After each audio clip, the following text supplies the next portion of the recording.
ಇಂದೇ ಡೌನ್ಲೋಡ್ ಮಾಡಿ ಮತ್ತು ನಿಮ್ಮ ನೆಚ್ಚಿನ ಶೋಗಳನ್ನು ಆನಂದಿಸಿ.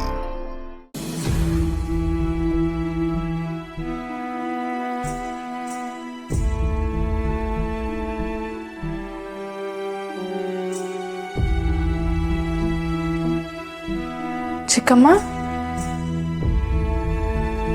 ಚಿಕ್ಕಮ್ಮ, ಬೇಡ ಬೇಡ, ಬಿಟ್ಬಿಡು ಬಿಟ್ಬಿಡು. ನನ್ನ ಮಗಳನ್ನ ನೋಡ್ಬೇಡ ಚಿಕ್ಕಮ್ಮ. ಶ್ರಾವಣಿ, ಏನಾಯ್ತು ಚಿಕ್ಕಮ್ಮ? ಏನ್ ಮಾತಾಡ್ತಿದ್ದೀರಾ? ನಾನು ಶ್ರಾವಣಿ ಚಿಕ್ಕಮ್ಮ, ನಾನು ಶ್ರಾವಣಿ. ಶ್ರಾವಣಿ,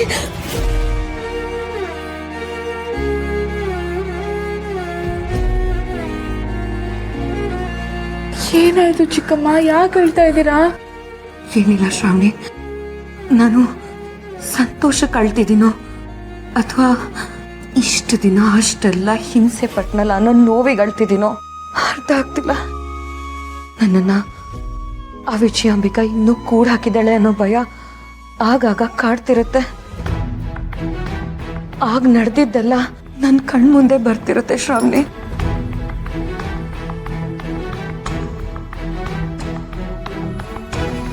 ಆದ್ರೆ ಈಗ ನನಗೆ ಭಯ ಇಲ್ಲಮ್ಮ. ಯಾಕಂದ್ರೆ ಈಗ ನನ್ನ ಮಗಳೇ ನನ್ನನ್ನು ಕಾಪಾಡಿದಾಳೆ. ನನ್ನ ಮಗಳು ನನಗೊಂದು ಹೊಸ ಜೀವನ ಕೊಟ್ಟಿದ್ದಾಳೆ. ನನ್ನ ಮಗಳೇ ಈಗ ನನ್ನ ಜೊತೆ ಧೈರ್ಯವಾಗಿ ನಿಂತಿದ್ದಾಳೆ. ಕಾಪಾಡಿದ್ದು ನಾನಲ್ಲ ಚಿಕ್ಕಮ್ಮ. ನನ್ನ ಚಿಕ್ಕ ಮಗು ಆಗಿದ್ದಾಗಿಂದನೂ ನನ್ನ ಭಾವನೆಗಳನ್ನು, ನನ್ನ ಆಸೆಗಳನ್ನು, ನನ್ನ ಪ್ರೀತಿನ ಇದೆಲ್ಲನೂ ಕಾಪಾಡಿರೋದು ನೀವು. ಅಮ್ಮ ಇಲ್ಲ ಅನ್ನೋ ಕೊರಗನ್ನ ನೀಗಿಸಿದ್ದು ನೀವು.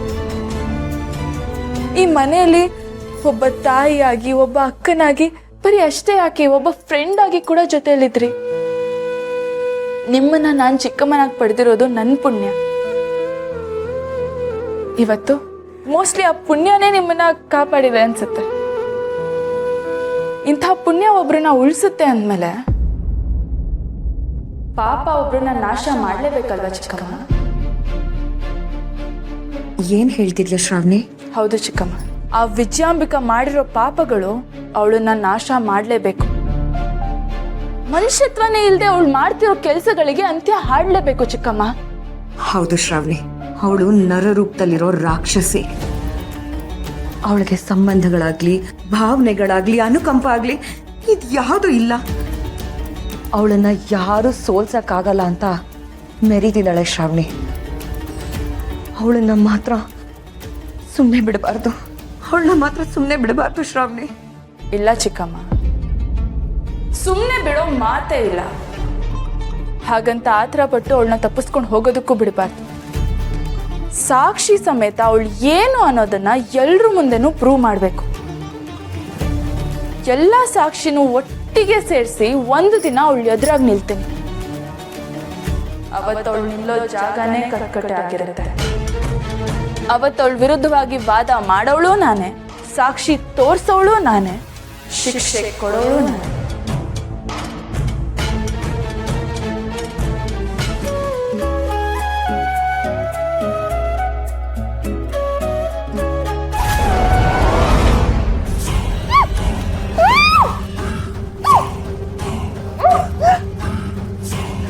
ಏನ್ ಮಾಡ್ತಿದ್ಯಾ ಮದನ್? ಸುಮ್ಮನೆ ಇದ್ಬಿಡು ಮದನ್, ಇಲ್ಲಾಂದ್ರೆ ಕಾಲಲ್ಲಿರೋದನ್ನ ಕೈ ತಗೋಬೇಕಾಗತ್ತೆ. ಶ್ರಾವಣಿ, ಶ್ರಾವಣಿ, ಶ್ರಾವಣಿ, ನಿನ್ನ ಕೈಗಳು ನನ್ನ ಕೈಯಲ್ಲೇ ಇರಬೇಕಾದ್ರೆ ಕಾಲಿನ ವಿಷಯದ ಬಗ್ಗೆ ಯಾಕೆ ಮಾತಾಡ್ತಿದ್ಯಾ? ಅಕ್ಕಿ ತಾನಾಗೆ ತನ್ನ ಬಲೆಗೆ ಬೀಳ್ತಿದೆ. ತಾಳಿ ಕಟ್ಟಿ ಅಫಿಷಿಯಲ್ ಆಗಿ ನಿನ್ನ ಮದುವೆ ಆಗಿ ಮುಟ್ಟೋಣ ಅಂತ ಅನ್ಕೋತಿದ್ದೆ. ಆದರೆ ನನಗೆ ಕೈ ಕೊಟ್ಟು ಆ ಸುಬ್ಬು ಹಿಂದೆ ಓಡೋದೆ. ನೀನು ನನ್ನ ಮದುವೆ ಆಗ್ತೀನಿ ಅಂತ ಮೋಸ ಮಾಡಿದಾಗಿಂದ ನನ್ನ ರಕ್ತ ಕುದೀತಾ ಇದೆ. ಆದರೆ ನನ್ನ ಮನಸ್ಸಲ್ಲಿ ನಿನ್ನ ಮೇಲಿರೋ ಆಸೆ ಮಾತ್ರ ಹೆಚ್ಚಾಗ್ತಾನೆ ಇದೆ. ಈ ಆಸೆ ಅನ್ನೋ ಹುಚ್ಚು ಕಮ್ಮಿ ಆಗಬೇಕು ಅಂದರೆ ನೀನು ನನ್ನೋಡಾಗಬೇಕು ಶ್ರಾವಣಿ.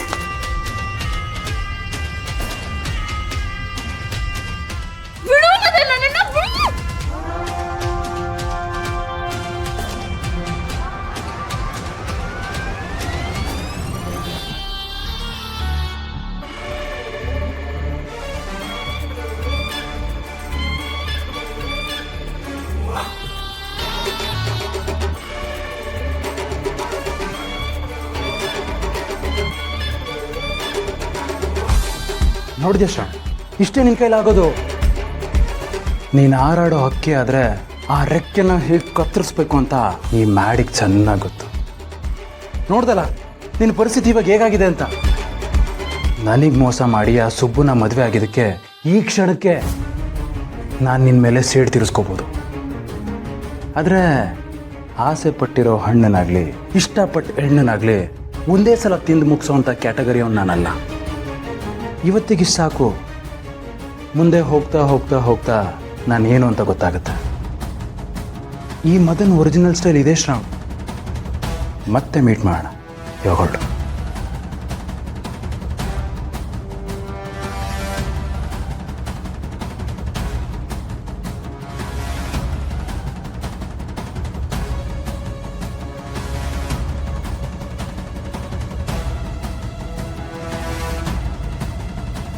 ಮೇಡಮ್,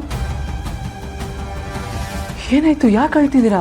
ಸುಬ್ಬು, ಒಂದ್ ಹೆಣ್ಣನ್ನ ಸೋಲ್ಸೋದಿಕ್ಕೆ ಗಂಡಸರಿಗೆ ಅದ್ ಒಂದ್ ಅಸ್ತ್ರ ಬಿಟ್ರೆ ಬೇರೆ ಯಾವ ದಾರಿನೂ ಇಲ್ವಾ ಸುಬ್ಬು? ಅರ್ಥ ಆಗ್ತಿಲ್ಲ ಮೇಡಮ್ ನನಗೆ. ಏನೇ ಹೇಳ್ತಾ ಇದ್ದೀರಾ? ತಾಯಿ ಚಾಮುಂಡೇಶ್ವರಿನ ಪೂಜೆ ಮಾಡೋ ನೆಲ ನಮ್ದು. ಆ ದೇವಿ ಅವತಾರ ತಾಳಿದ್ ಯಾಕೆ ಸುಬ್ಬು? ಮೇಡಮ್, ಹೇಳು ಸುಬ್ಬು, ದೇವಿ ಚಾಮುಂಡೇಶ್ವರಿ ಅವತಾರ ತಾಳಿದ್ ಯಾಕೆ? ಮಹಿಷಾಸುರನ ಸಂಹಾರ ಮಾಡಕ್ಕೆ, ಅಂದ್ರೆ ದುಷ್ಟ ಸಂಹಾರ ಮಾಡಕ್ಕೆ. ಹಾಗಾದ್ರೆ ಇದೆಲ್ಲ ಬರೀ ದೇವತೆಗಳಿಂದ ಮಾತ್ರ ಸಾಧ್ಯನಾ ಸುಬ್ಬು? ಒಂದ್ ಹೆಣ್ಣಿನ ಮೇಲೆ ಕಣ್ಣು ಹಾಕಿ ಕೀಚಕ ಸತ್ತ. ದುರ್ಯೋಧನ ಆಗ್ಲಿ ದುಶ್ಯಾಸನ ಆಗ್ಲಿ ಯಾರು ಉಳಿಲಿಲ್ಲ. ಇಂಥ ಕಥೆಗಳು ಕೋಟಿ ಕೋಟಿ ಇರುವಾಗ ಇನ್ನೂ ಈ ನೀಷ್ಟನ ಕೊನೆನೇ ಆಗ್ಲಿಲ್ವಲ್ಲ ಸುಬ್ಬು? ಒಂದ್ ಹೆಣ್ಣನ್ನ ಕೆಟ್ಟ ದೃಷ್ಟಿಯಲ್ಲಿ ನೋಡೋ ಪಾಪಿಗಳಿಗೆ ಕೊನೆನೇ ಇಲ್ವಾ ಸುಬ್ಬು? ಮೇಡಮ್, ಏನಾಯ್ತು? ಯಾಕೆ ಈ ಥರ ಪ್ರಶ್ನೆಗಳು ಕೇಳ್ತಿದ್ದೀರಾ? ಏನಾಯ್ತು ಹೇಳಿ. ಒಂದ್ ಹೆಣ್ಣಿಗೆ ಒಬ್ಬ ಪದೇ ಪದೇ ತೊಂದರೆ ಕೊಡ್ತಿದ್ದಾನೆ ಅಂದ್ರೆ ಏನ್ ಮಾಡ್ಬೇಕು ಸುಬ್ಬು? ಅಂಥವ್ನು ಈ ಭೂಮಿ ಮೇಲೆ ಇರೋದಕ್ಕೆ ಲಾಯ್ಕಿಲ್ಲ ಮೇಡಮ್.